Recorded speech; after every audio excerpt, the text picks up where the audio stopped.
Video पर चलने से पहले चैनल को सब्सक्राइब कर लें और बेल आइकन को प्रेस करना ना भूलें, जिससे कि नोटिफिकेशन मिलती रहे। तो चलते हैं फिर अपने टॉपिक पर। आज जो हम बात करेंगे ईवीएस के जो इम्पोर्टेंट क्वेश्चन हैं उन पर बात करेंगे, ठीक है।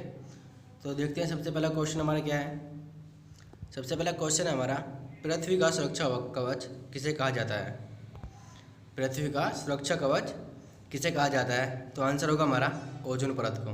जी हाँ, ओजोन परत को जो कहा जाता है हमारा पृथ्वी का सुरक्षा कवच कहा जाता है, ठीक है। आगे बात करते हैं हम, त्वचा कैंसर, मोतियाबिंद, इन सब के कारण क्या हैं, ठीक है। ये किस कारण होता है? तो ये जो होता है हमारा ओजोन क्षरण की जो घटना होती है उसके कारण होता है। पराबैंगनी किरणों का प्रभाव जो होता है, कारण जो होता है इसका, जो पराबैंगनी रेज होती है हमारी किरणें होती हैं उनकी अधिकता के कारण उनसे होता है ये त्वचा का कैंसर होता है और मोतियाबिंद जो होता है। नेक्स्ट क्वेश्चन है हमारा, ओजोन परत का पतला होना क्या कहलाता है। ओजोन परत का पतला होना कहलाता है ओजोन छिद्र, ठीक है। क्या कहलाता है हमारा? ओजोन छिद्र। अगले क्वेश्चन की बात करते हैं हम, सबसे पहले ओजोन छिद्र कहाँ देखा गया। सबसे पहले ओजोन छिद्र कहाँ देखा गया? तो इसकी बात करें तो सबसे पहले जो ओजोन छिद्र देखा गया था वो हमारा अंटार्कटिका में देखा गया था, दक्षिण ध्रुव पर, ठीक है। का अंटार्कटिका के दक्षिण ध्रुव पर। और किसने देखा था? ये देखा था हमारा जेबी डॉब्सन ने, ठीक है। दोनों क्वेश्चन क्लियर हो गए। दोबारा देख लेते हैं। सबसे पहले ओजोन छिद्र जो देखा था वो जेबी डॉब्सन ने देखा था, अंटार्कटिका के दक्षिण ध्रुव पर देखा गया था, ठीक है। अब नेक्स्ट क्वेश्चन है हमारा, ओजोन परत की सर्वाधिक मोटाई कितनी है होती है।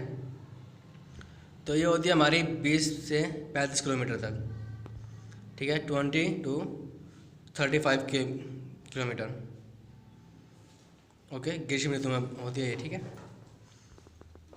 ओजोन परत की न्यूनतम मोटाई कब होती है? ये होती है हमारी वर्षा ऋतु में, ठीक है।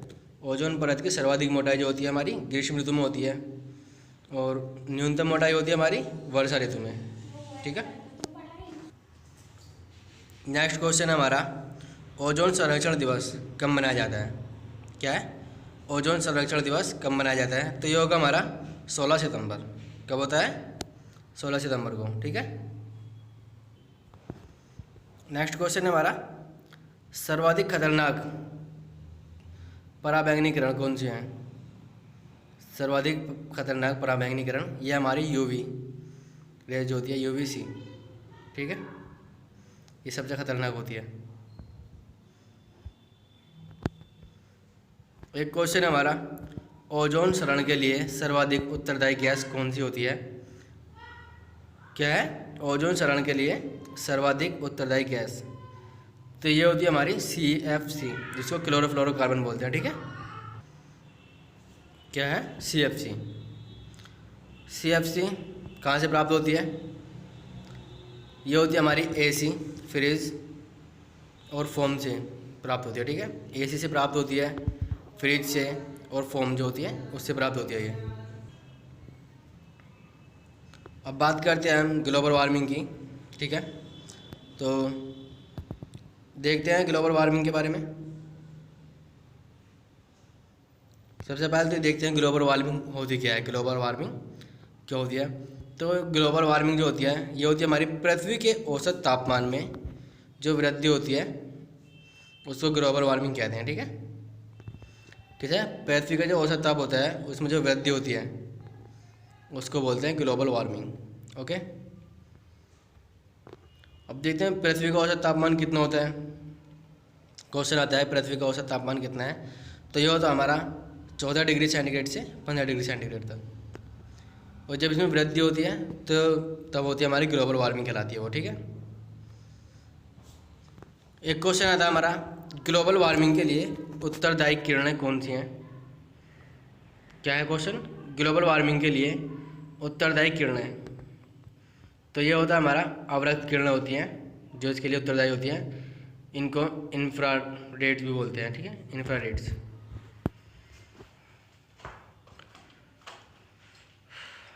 नेक्स्ट क्वेश्चन है हमारा,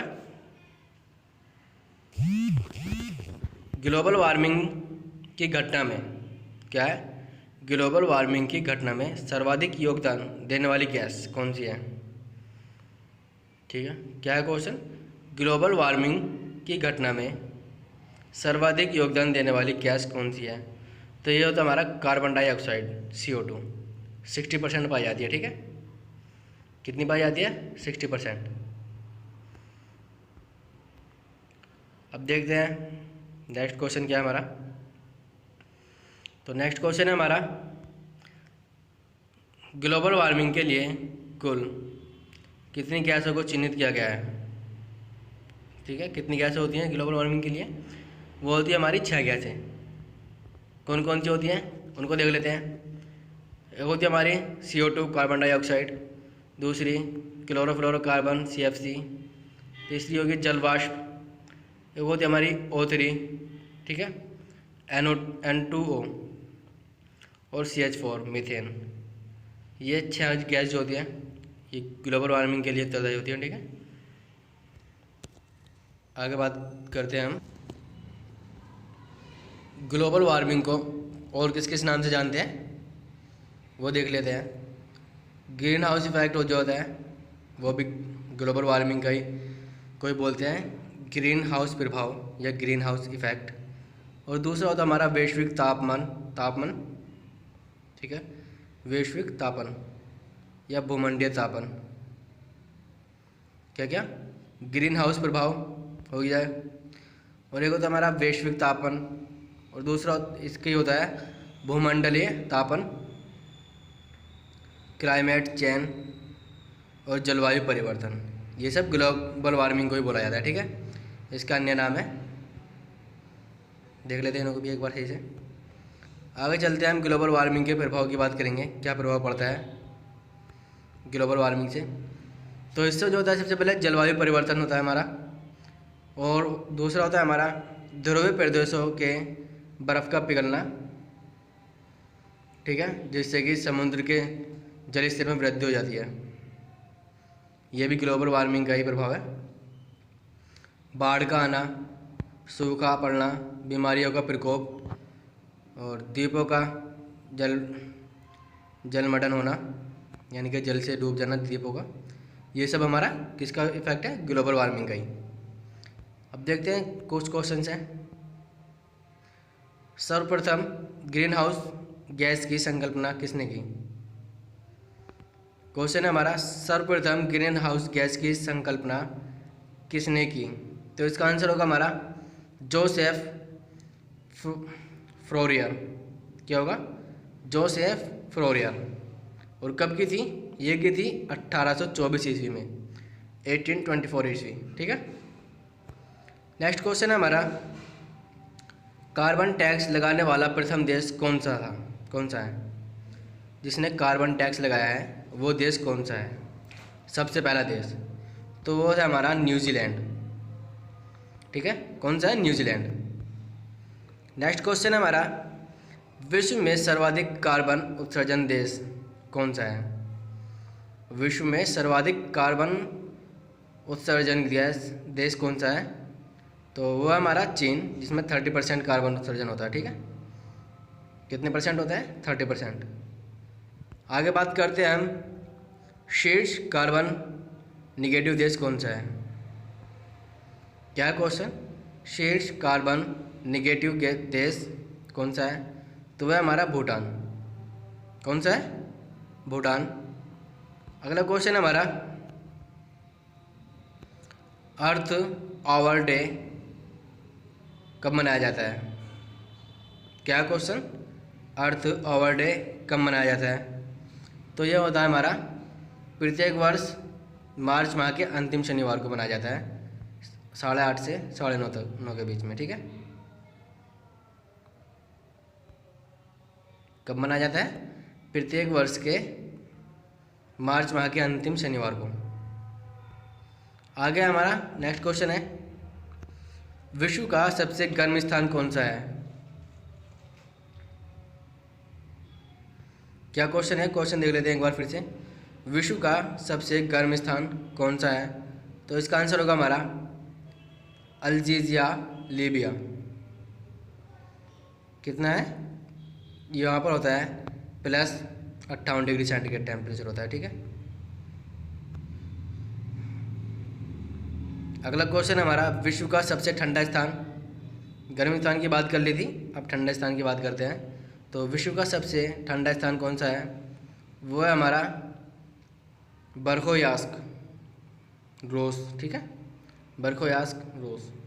यहाँ पर -58 डिग्री सेंटीग्रेड टेम्परेचर होता है इसका जो तापमान होता है -58 डिग्री सेंटीग्रेड। अब नेक्स्ट क्वेश्चन हमारा, एशिया का सबसे गर्म स्थान कौन सा है। एशिया का सबसे गर्म स्थान की बात करी जाए, पहले भी वीडियो में हम बात कर चुके हैं इनके ऊपर, कुछ क्वेश्चंस थे ऐसे जिन पर बात करी थी, एशिया महाद्वीप में बात करी थी। तो बताते हैं, एशिया का सबसे गर्म स्थान जो है वो हमारा जेकोबाबाद, पाकिस्तान में, ठीक है। टेम्परेचर होता है 56 डिग्री सेंटीग्रेड।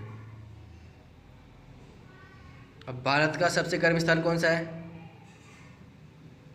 भारत का सबसे गर्म स्थान, तो भारत के सबसे गर्म स्थान की बात करी जाए तो ये हमारा जैसलमेर, राजस्थान में स्थित है। कहाँ पर है, राजस्थान में, ठीक है।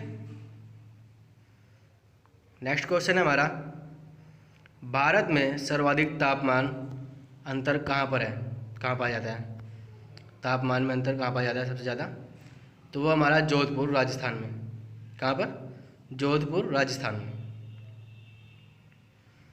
अगला क्वेश्चन है हमारा, विश्व का सबसे बड़ा मरुस्थल कौन सा है। विश्व के सबसे बड़े मरुस्थल की बात करी जाए तो वो कौन सा है, तो यह होगा हमारा सहारा मरुस्थल, दक्षिण अफ्रीका में, ठीक है। कौन सा होगा, सहारा मरुस्थल। अगला क्वेश्चन है हमारा, भारत का सबसे बड़ा मरुस्थल कौन सा है। भारत के सबसे बड़े मरुस्थल की बात करी जाए तो वो होगा हमारा थार मरुस्थल, राजस्थान में स्थित है। कहाँ पर, राजस्थान में। नेक्स्ट क्वेश्चन की बात करते हैं हम, तो नेक्स्ट क्वेश्चन की बात करेंगे, देखते हैं नेक्स्ट क्वेश्चन क्या होगा हमारा। चलते हैं नेक्स्ट क्वेश्चन पर, तो देखते हैं, विश्व का सबसे शुष्क मरुस्थल कौन सा है। विश्व का सबसे शुष्क मरुस्थल कौन सा होगा, तो इसका आंसर होगा हमारा अटाकामा, ठीक है। कहाँ पर है, चिली, अटाकामा, क्या होगा, अटाकामा। नेक्स्ट क्वेश्चन है हमारा, विश्व का सबसे ठंडा मरुस्थल।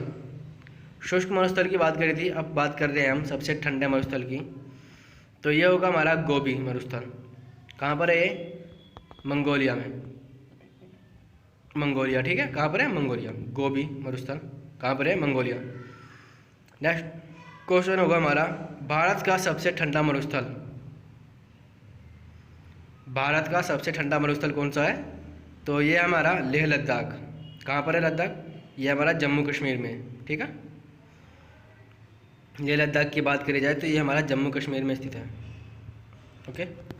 तो आज की वीडियो हमारी यहीं तक, कल फिर मिलेंगे नेक्स्ट वीडियो के साथ, तब तक के लिए धन्यवाद, नमस्कार।